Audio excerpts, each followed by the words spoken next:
Драги Змијанац, основач и председател на Детска амбасада Меѓаши, наш соговорник денеска, првиот гостин во студиото. Добро утро официјално.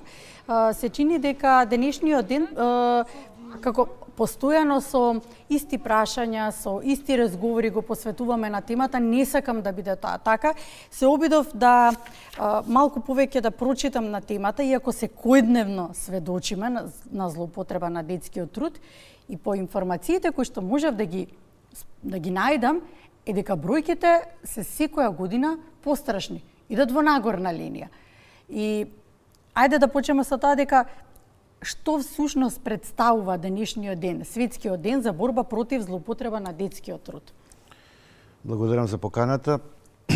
Ова е еден од многуте денови каде што треба да биде фокус на тие кои се задолжени за правилен раст и развој на децата, да се искорени злоупотреба на детскиот труд, за да можат децата да бидат активни чинители граѓани во креирање на промени и создавање на поправеден свет и општество. А тоа бара многу ангажман.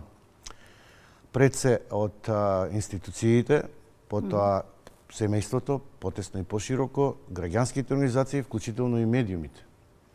За едно дете да биде среќно и радосно, треба да има безбедно училиште, да оди на време на училиште, да се чувствува таму прифатено и да ги искористи сите негови потенцијали кои ги има, за да може навистина да се изгради во една личност која ќе биде креатор на создавање на праведен свет за децата. А тоа е голем предизвик за едно општество како што е нашето, бидејќи ако ги испуштиме децата во раната детска возраст, првите години, после особено третата година натаму, и не ги вклучиме во градинка која треба да биде, според мене, и задолжителна и бесплатна за ранливите категории, ние тие деца ги испуштаме да бидат жртви некој на своите родители поради економски причини, сиромаштија, поради намерно вклучување во пазарот на трудот, вклучително и криминални банди кои работат со децата. Злоупотреба на детскиот труд, морам да објаснам дека не е само питачење, работа, продажба на дребули, кога ги гледаме децата на крстосниците, тука и полоши форми како што се детска проституција, трговија со деца, нивните органи, деца војници, содржини компрометирачки во социјалните медиуми и така натаму. Значи има многу што да се работи на ова поле. Секако... Добро, што постигнуваме ние со одбележување на денот? Па тоа сакав да кажам, секако главен чинител е Министерството за социјална политика. Реално, да речем реално, вие ја следите оваа проблематика, ја следите реално, сакам да кажам, затоа што ги имате и информациите кои што малку и во пореална форма ги знаете, па да не се вознемири толку општеството, се пренесуваат инаку во Еве еден реален пример ќе кажем за да биде појасно. Политичарите многу често говорат, кога ќе ги гледаме децата на крстосниците и така натаму, свесно или несвесно дека тоа е грда слика на градот и така натаму, не преземајки лична одговорност и не сакајки да сватат дека тоа дете, ако го вклучиме во возможувачка околина, независно каде е родено, дали е во ранливи категории, сиромашно семејство, недоволно образовано семејство, да му довозможиме соодветни услови за правилен раст и развој, тоа дете нема да има такви да се наоѓа во таква ризична ситуација каде што наводно заради тоа што е сиромашно семејството, тој мора да работи, да заработува, да придонесува за парче леп. Да, и тоа е многу погрешно. Значи клучот во целата оваа би рекол континуирана трансгенерацијска ситуација е да се излезе од тој волшебен круг на сиромаштија, неписменост и злоупотреба на детскиот труд, а тоа е образованието. Ако ги вклучиме децата рано во образование... Така, добро, да, колку е важно образованието во оваа борба? Клучно е, но не е само образованието за децата, туку и за семејствата кои живеат во ризични оневозможувачки... Се нели ќе ги вклучиме во образованието, ќе кажеме дека е Да, задолжително. но и семејствата мора да им овозможиме да ги поттикнеме, да ги пронајдеме нивните капацитети, да им овозможиме поинаку да овозможуваат екзистенција. Да. Да не го вади од училиште дека треба да питачи. Да, да бидат активни во пазарот на трудот, да можат да работат, да има остварување на строг надзор на родителско право и да им се обезбеди каков таков услови, кров над глава. Значи да излезат од тој волшебен круг на неписменост, сиромаштво и злоупотреба, затоа што само на тој начин можеме децата, а кога ќе им создадеме други животни навики, ако рано детето оди во училиште, односно во градинка, тоа дете ќе добие нови животни вештини и навики. Од и градинката не е само згрижување храна и спиење, таму има и воспитување и образование и многу деца кажуваат дека всушност најголем рол модел им се воспитувачките. Морам да кажам дека не сите родители се кадарни да ги соодветно воспитуваат децата, ниту пак знаат и умеат. Но ако се вклучи во системот детето, ние ќе го имаме под некаков тип на надзор, мониторинг, следење и развивање на нивните, потикнување на нивните потенцијали да дојдат до соодветен образовен развоен капацитет. Ги споменавме децата од рано од градинка. Кои деца се најизложени на злоупотреба? Пред се ранливите сиромашни деца, јас тука не би ги категоризирал по етничка структура, туку по однос на економски статус. Да речем и по години и по возраст. Па рано регрутирање на деца ги гледате на крстосниците, значи од 3-4 па нагоре. Дори има и бебиња кои ги гледате со родителите како питачат на температура од 40 или на минус 10 и 20. И порано имаше интервентни тимови, ги тргаат крстосниците, па има секако можност, ако нема капацитет родителот да им се овозможат згрижувачки семејства. Но пак ќе кажем, одземање на детето од родителот е крајна мерка, но тоа не значи дека институциите треба да се амнестираат од начин на изнаоѓање решение каде што децата ќе се вклучат во воспитно-образовниот процес од најрана детска возраст. Последиците од злоупотреба на детскиот труд физички можеме да ги забележиме. А што е она што се случува со менталното, со психичкото здравје?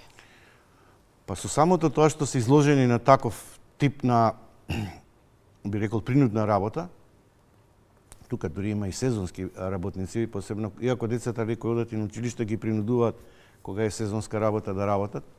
Има работа тука и за просветните и трудовите инспектори. Тие деца добиваат принудно други, под притисок, други навики и друг начин на живот. Едноставно, тие се принудени, немаат избор. А ако овозможи општеството да имаат поинаков развоен процес на градење на една личност во самите од Дуницев говорат дека првите 6 години се најважни на свет. Ама се чини дека само јас така го почнав разговорот. Дека само зборуваме, ама што е реално, каква е состојбата? Реално е кога ќе дојдат вакви денови да се сликат, еве земете 20 ноември, ќе дојде и ќе ги видиме нацртани сите политичари, сите меѓународни институции, сите институции. Кои институции се задолжени конкретно? Министерство за социјална политика, демографија и млади, Министерство за образование се клучни, тука секако има работа и Министерство за здравство, затоа што тие деца треба да имат и здравствена заштита, ама добро целите семејства, да. Самите рековте менталното здравје. Добро, еве каде можам јас да пријавам злоупотреба на детски труд? Во која институција? Освен телефоните, ги имаме и телефоните, еве ги телефоните. Тоа сакав да кажам, примерот со децата со центарот за деца на улица. Значи, има еден центар во Шуто Ризари, неколку пати го имаме посетено заедно со СИЕК и носиме символично некаква хуманитарна помош. Знам дека тоа не е решение и ние порано имавме дневен центар за деца, не ги нарекувавме на улица, дека деца кои се исклучени од образованието и свативме дека таа институционална подршка не е доволна, и дека нема доволно разбирање општеството за таков тип на работа со деца. И кога отидовме пред 10 дена таму, ни се пожалија дека неколку месеци немаат финанска подршка. Дека има друг дневен центар кој работи обезбеден финансиски, наводно, а овој центар во моментот е не привремено стопиран, привремено не поддржан, не знам до кога, а таму има дечиња кои веќе стекнале одредени животни навики, самите кажуваат кога тие деца нема да бидат таму се на улица. Ја би апелирал до Министерството за социјална политика, демографија и млади да ги подржи, секако и фондации, амбасади и така натаму. Еве може да се контактира Ирена Велковска 071-227-663 или нивниот број е 227-663. Да, нивниот број фиксен е 2651-636. Таму работат навистина посветени. И ги телефонските броеви, напишани се телефонските броеви, ги имаме. И тој дневен центар заслужува должно внимание, не 2 во Шуторизери, и 5 да има. Секој обид на една граѓанска организација, институционално, да ги згрижи децата, бидејќи тој дневен центар јас го доживам како прв чекор кон вклучување во образование. Значи, промена на навиките, промена на околината, промена на притисокот кој го доживуваат од домашните и пошироката заедница. Тие деца да го засакаат училиштето, тие го сакаат училиштето, ама има невозможено да го почувствуваат и да бидат еднакви со другите деца. Да, зборуваме за институциите, ама ни ги спомнуваме законските мерки со кои што можеме да ги заштитиме децата. Како законот ги штити децата? Ако се злоупотребува детето, одземање родителско право е многу погрешна и крајна метода. Значи тоа дете ја би ги санкционирал институциите кои не водат соодветна грижа за децата. Имаме ли доволно служби за да може да го не само служби, проверат вака сега, ако водењето на грижа? Ако основното образование е дел од надлежностите на една општина, таму градоначалникот е прв човек и е задолжен за основното образование. Не може ни еден градоначалник да се пофали колку улици асфалтирал, колку ставил канализација, одвод и така натаму, ако децата во таа општина му се исклучени и не 100% вклучени во основното училиште. Но уште поголем проблем е што се чека листа на деца кои треба да бидат вклучени во градинка и при тоа предност имаат вработените, а не невработените. И сега замислете вие, невработено семејство, не го вклучува децата во градинка и тоа дете каде ќе го гледаме? Ќе го гледаме, не го вклучуваат во дневен центар, не го вклучуваат во градинка, родителите немаат доволно средства за екзистенција и што се случува? Само ние ја поддржуваме сиромаштијата, неписменоста и злоупотребата на децата и нивниот труд. Ништо, соучесници сме со еден таков нефункционален систем и грижа. Добро, денешниот ден го користиме како, јас како во мојата перцепција, како денот кога малку погласно ја пуштаме пораката за која што вие конкретно сведочите ја работите секојдневно, а се очекува веројатно и конкретни предлози од ваша страна, кои што најдобро го познавате проблемот.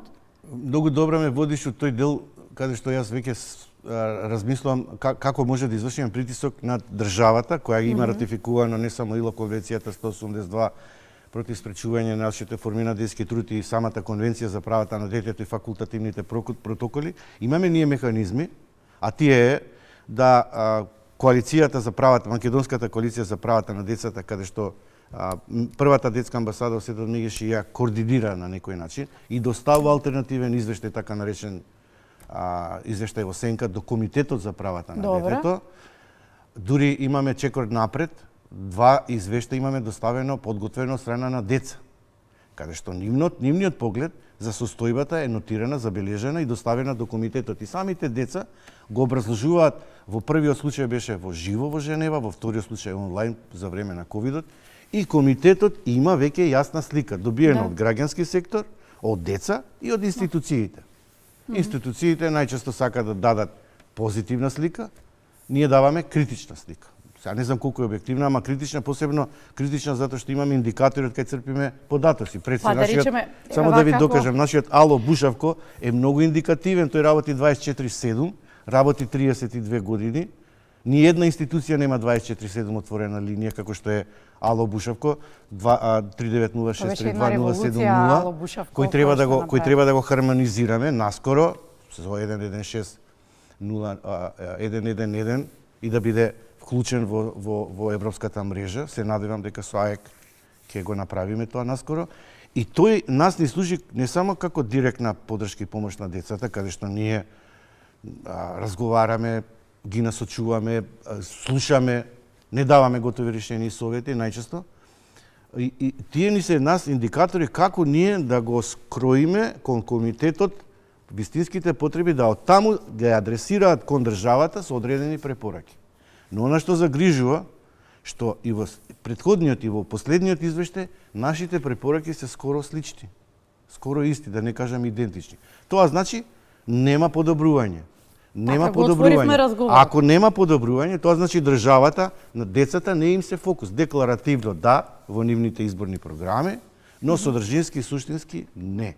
И ако е така, а еве, Дивниот центар за деца на улица е еден од индикаторите, како можеме ние да чекаме да се решават проблемите кога добрата волја на овој дневен центар не се почитува релевантно од институциите кои треба да го поддржат.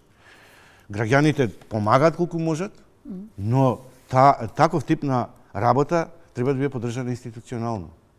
Децата мора да бидат вклучени во институциите на системот за да се следи нивниот правилен развој. Верувате дека ќе стигнеме до еден степен во општеството кога ќе нема да зборуваме веќе за овој проблем?